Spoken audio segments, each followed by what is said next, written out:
Hello दोस्तों, नमस्कार। स्वागत है आप सभी का अनअकैडमी के इस चैनल पर।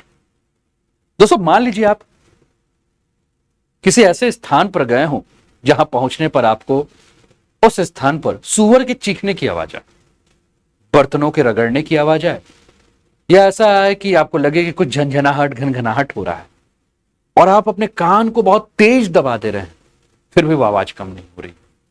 आप क्या करेंगे? आप सोच में पड़ जाएंगे कि आपको कोई बीमारी तो नहीं हो गई। आप डॉक्टर के पास आना जाना लगेंगे।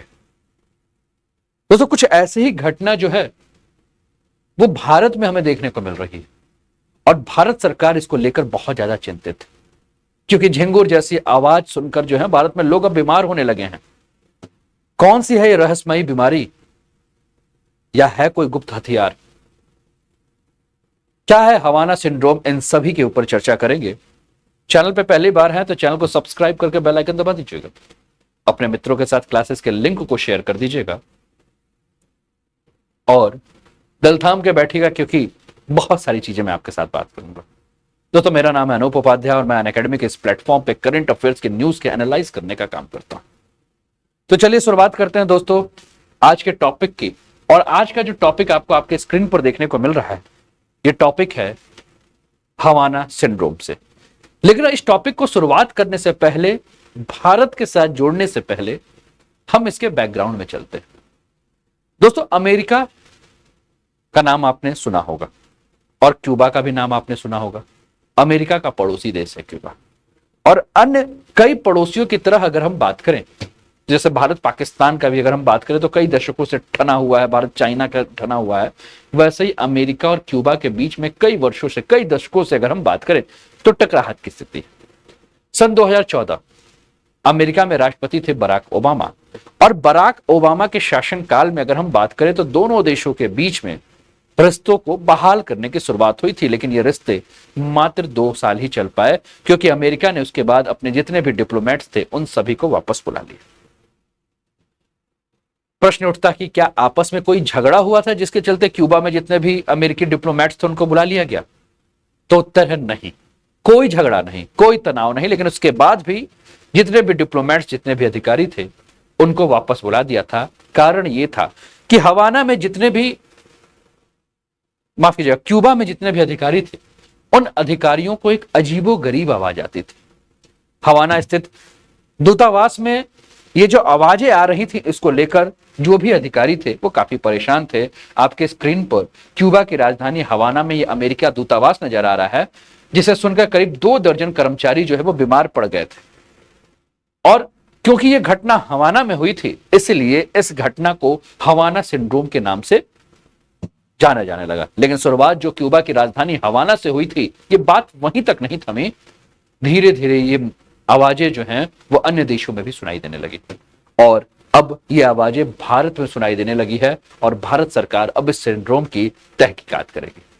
27 जुलाई को दोस्तों कर्नाटक में एक याचिका दायर की गई, और इस याचिका की सुनवाई करते हुए कहा यह गया कि केंद्र सरकार 3 महीनों के अंदर हवाना सिंड्रोम की संभावना की जांच करे कि क्या भारत में भी हवाना सिंड्रोम के सिम्टम्स मौजूद हैं। आज हम इन्हीं टॉपिक पर चर्चा करेंगे कि आखिर हवाना सिंड्रोम है क्या, ये कोई बीमारी है या कोई गुप्त हथियार जो है जिसका नुकसान देखने को मिलता है। कहां कहां इस प्रकार की आवाजें सुनी गई और अब तक इस पर जो जांच हुआ है उस जांच में क्या निकला है।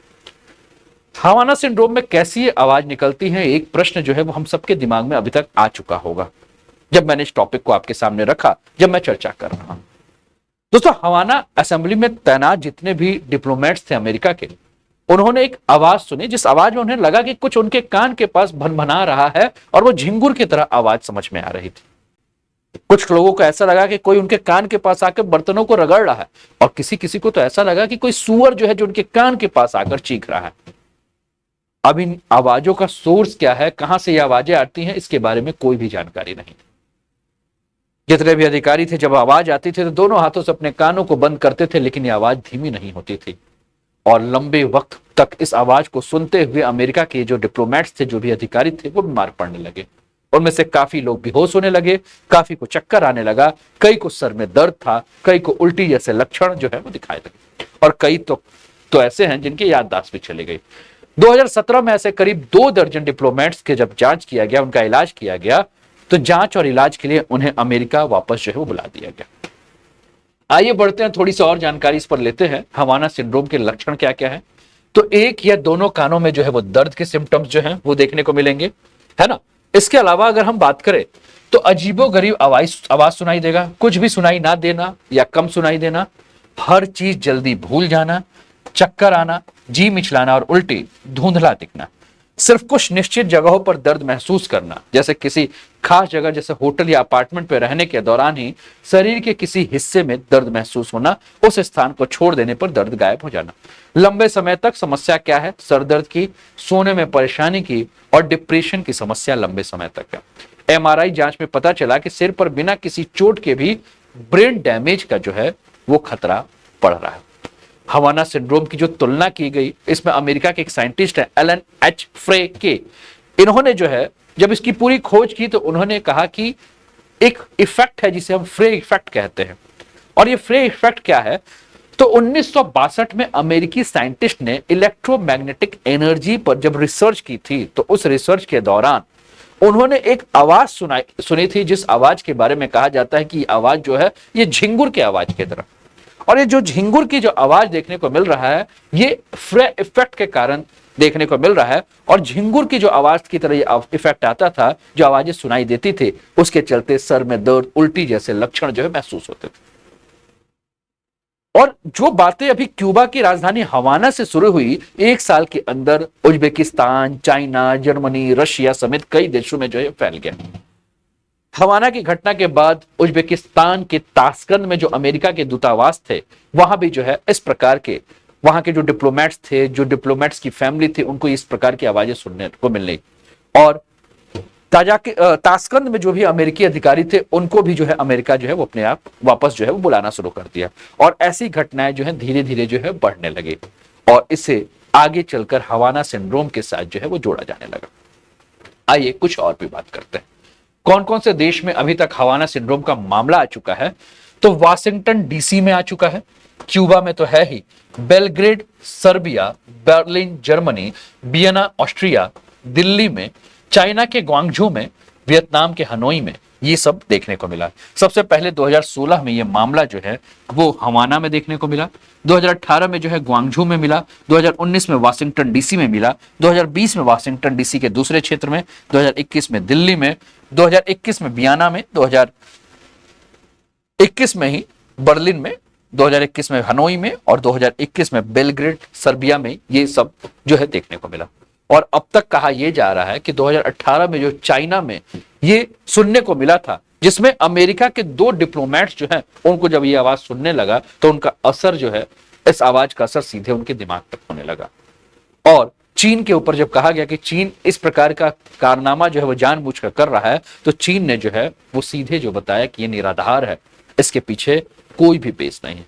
अब तक अगर हम बात करें तो पूरे दुनिया में अमेरिका के जो 130 डिप्लोमेट्स थे या अधिकारी थे, इनको अमेरिका ने जो है वो अपने पास जो है वापस बुला दिया है, क्योंकि कहा यह जा रहा है कि 130 अधिकारियों को जो है वो हवाना सिंड्रोम्स के लक्षण जो है वो देखने को मिल रहा है।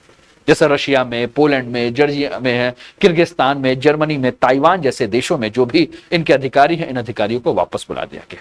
हाल ही में अगर हम बात करें तो हाल ही में अगर हम देखें तो ऑस्ट्रिया की जो राजधानी है, वहां अगर हम वियना में अगर हम देखें तो वियना में हवाना सिंड्रोम के 20 मामले जो है सामने आए। 2021 में मैंने कहा कि भारत में, दिल्ली में भी जो है ये मामले हमें देखने को मिले, जिसे भारत में हवाना सिंड्रोम का मामला कहा गया कि हवाना सिंड्रोम के मामले भारत में अभी तक मात्र 1 हमें देखने को मिल रहा है। और कहा जा रहा है कि ये मामले जो है वो CIA का एक अधिकारी था, जिस अधिकारी के अंदर जो है अगर हम बात करें तो ये मामला देखने को मिला। इसके अलावा अगर हम बात करें तो कहा यह जा रहा है कि एक अमेरिकी अधिकारी के साथ एक भारतीय डॉक्टर जो यात्रा कर रहा था, उसके अंदर भी हवाना सिंड्रोम के जो है लक्षण देखने को मिले। अब ये जैसे ही मामले सामने आना शुरू हो गए, भारत की जो सुरक्षा एजेंसी है वो बहुत ज्यादा सजग हो गई और भारत की सुरक्षा एजेंसी कह रही है कि अभी तक हमें ऐसे किसी भी हथियार के बारे में जानकारी नहीं है जिस हथियार के कारण इस प्रकार के लक्षण देखने को मिले। इंडियन एक्सप्रेस को एक इंटरव्यू देते हुए भारत की खुफिया एजेंसी के अधिकारियों ने यह बात कहा कि देखिए, हमारे साथ भी ऐसी घटना जो है वो हो चुकी है, हमें भी जो है इस प्रकार के लक्षण जो है महसूस हुए। अब प्रश्न ये उठता है कि क्या भारतीय एजेंसी, अमेरिकी अधिकारी, इन दोनों को जो है वो निशाना बनाया जा रहा है? क्योंकि दोनों इस समय जो है वो काफी करीबी दोस्त हैं। कहीं ऐसा तो नहीं कि भारत और अमेरिका के अधिकारियों को स्पेशली जो है इसके लिए टारगेट किया जा रहा है, क्योंकि सबसे ज्यादा जो केसेस, जो लक्षण देखने को मिले वो अमेरिका के अधिकारियों को देखने को मिले और उसके बाद भारत में जो है लक्षण देखने को मिल रहे हैं। ठीक है ना? तो ये चीज को जो है वो समझना है और इसी के चलते अब कारण क्या है? कहा जा रहा है कि कहीं ऐसा तो नहीं कि रशिया और चाइना इस प्रकार के हरकत कर रहे हैं, क्योंकि रशिया और चाइना बिल्कुल नहीं चाहते हैं कि भारत और अमेरिका के बीच में जो दोस्ती है वो सही हो। लेकिन फिर यही कहा जा रहा है कि रशिया ऐसा काम भारत के साथ नहीं कर सकता है, क्योंकि वो भारत के साथ अपने संबंधों को खटास नहीं लाना चाहता और वो ऐसा कोई भी जोखिम नहीं उठाना चाहता। प्रश्न यह है, हवाना सिंड्रोम कोई बीमारी है या किसी गुप्त हथियार के द्वारा इसका यूज किया जा रहा है? तो अमेरिका ने हवाना सिंड्रोम के बारे में कहा कि देखिए, हम सीधे तौर पर किसी देश के ऊपर अभी तक उंगली नहीं उठा सकते हैं, क्योंकि हमें खुद ही नहीं पता है, खुद ही सटीक जानकारी नहीं है हमारे पास कि यह है क्या। और अभी तक जो रिसर्च आया उस रिसर्च पर कोई भी जो थ्योरी है उस थ्योरी पे हम जो है वो रिजल्ट पे नहीं पहुंच सकते हैं, इसलिए नहीं कहा जा सकता है कि ये क्या है। हवाना सिंड्रोम बीमारी है, माइक्रोवेव वेपन है, इस पर भी एक बात हो रही है। तो अमेरिकी agency national academic of science के मुताबिक ये संभावना है कि Havana syndrome radio frequency energy device के जरिए फैलता है और इसमें एक तरह से माइक्रोवेव यानी विद्युत चुंबकीय तरंगे होती है। माइक्रोवेव हथियार क्या होता है? तो ये एक तरह का हथियार जो डायरेक्ट एनर्जी वेपन्स कहा जाता है और ये कम घातक होते हैं, जिससे कोई गंभीर चोट लगने या मौत का खतरा नहीं होता है। माइक्रोवेव हथियार शरीर के अंदर मौजूद पानी को गर्म कर देते हैं, जिसके चलते किसी भी व्यक्ति के अंदर जो है वो जलन महसूस होने लगती है। अमेरिका और चीन के पास अगर हम बात करें तो इस प्रकार के माइक्रोवेव हथियार हमें देखने को मिलते हैं। अमेरिका इस प्रकार के माइक्रोवेव हथियार को 2007 में जो है सामने लेकर आया था, जिसे एक्टिव डिनायल सिस्टम के नाम से अमेरिका इसे बताता है। चाइना ने 2014 में एयर शो के दौरान पोली WB1 नाम से एक माइक्रोवेव हथियार का प्रदर्शन किया था, यानी कि चाइना भी बता चुका है कि उसके पास ये हथियार देखने को जो है मिल रहा है।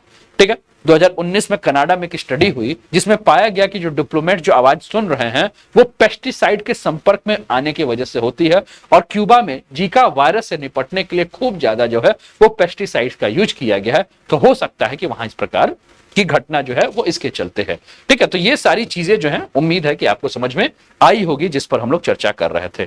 कैसा लग रहा है टॉपिक जरूर बताएं, है ना? और अपने मित्रों के साथ जो है वो क्लासेस के लिंक को भी जो है वो शेयर करें। दोस्तों, इस समय आप अनअकैडमी पे जुड़े हैं और अनअकैडमी पे इस समय जो है वो फ्रीडम फेस्टिवल नाम से ऑफर चल रहा है 40% ऑफ, यानी कि आप अनअकैडमी पर अगर 12 अगस्त तक सब्सक्रिप्शन लेते हैं, जिसके लिए आप अनूप 10 कोड का यूज करते हैं, तो आपको जो है आपके फीस में 40% का ऑफ मिलेगा। तो फिर देर किस बात की, फटाफट मोबाइल उठाइए, अनअकैडमी का ऐप डाउनलोड कीजिए, अपने पसंदीदा अनूप सर के साथ जुड़िए और ये जितने भी कोर्सेस हैं इन कोर्सेस का जो है वो लाभ उठाइए। इसके अलावा आइकॉनिक सब्सक्रिप्शन है जहां आपको लाइव मेंटरशिप मिलेगा, लाइव डाउट सॉल्विंग सेशन है, इंटरव्यू प्रिपरेशन कर सकते हैं। तो इन सब का जो है वो आपको लाभ उठाना है। यूपीएससी पेट को ध्यान में रखते हुए बैच है, इसका भी आप लाभ उठाएंगे। अगर आप चाहते हैं कि आप अपने एजुकेटर यानी कि मेरे साथ आस्क मी एनीथिंग प्रोग्राम के साथ जुड़ना, जहां आपके जो भी डाउट्स है उस डाउट को मैं लाइव आपके साथ चर्चा करूं, तो आप जो अटैच फॉर्म है उसको भर के मेरे साथ जो है वो जुड़ सकते हैं और इसका लाभ उठा सकते हैं। ठीक है, इसके अलावा और भी सेशंस है, इसका भी आप लाभ उठाइए। ऐप को इस प्रक्रिया के माध्यम से डाउनलोड कर सकते हैं। ये सारे एडवांटेज हैं जिन एडवांटेज का फायदा उठा सकते हैं। तो कैसा लगा सेशन जरूर बताएं। चैनल पर पहली बार है, चैनल को सब्सक्राइब कर दीजिएगा, क्योंकि ये चैनल नया बना है। तो इस पे आंकड़े जो है 1000 सब्सक्राइबर के जो है वो आपकी जिम्मेदारी है, फटाफट पहुंचाइए। अपना ध्यान रखिए, स्वस्थ रहिए, मस्त रहिए, तंदुरुस्त रहिए, हंसते खेलते मुस्कुराते हुए जीवन का आनंद लीजिए। जय हिंद, जय भारत, नमस्कार।